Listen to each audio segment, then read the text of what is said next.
अकोला बुलढाणा जिल्ह्यातील काही भागात काल रात्रीच्या दरम्यान अचानक अवकाळी पावसाला सुरुवात झाल्याने शेतकऱ्यांचे परत एकदा नुकसान होऊन आर्थिक संकट ओढवले गेले आहे। तर बुलढाणा जिल्ह्यातील वीज पडून एक जण ठार झाला आहे।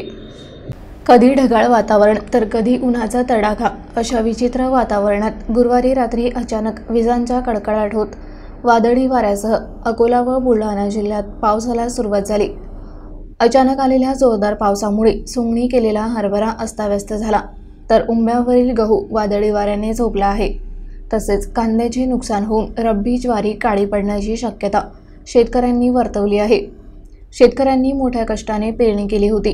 पेरणीनंतर विविध संकटातून वाचवलेला गहू, हरभरा, रब्बी ज्वारी याचे अतोनात नुकसान होऊन शेतकरी आर्थिक संकटात सापडला आहे। बुलढाणा शहरासह चिखली, मेहकर, सिंदखेड राजा या तालुक्यातील काही भागात पावसाने हजेरी लावली। कुठे वादळी वाऱ्यांसह तर काही ठिकाणी हलक्या स्वरूपाचा पाऊस झाला। हवामान विभागाने पुढील 2 दिवस पावसाचा अंदाज वर्तवला असल्यामुळे शेतकऱ्यांची चिंता वाढली आहे।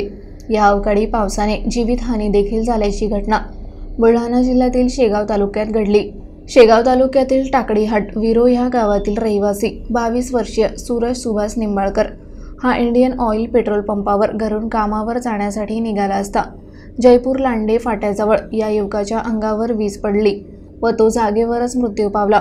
यावर्षी खरीप हंगामात पावसाने साथ न दिल्याने मोठ्या प्रमाणावर उत्पादन घटले। त्यातच पिकावर पडलेली कीड शेतकऱ्यांची चिंता वाढवत आहे।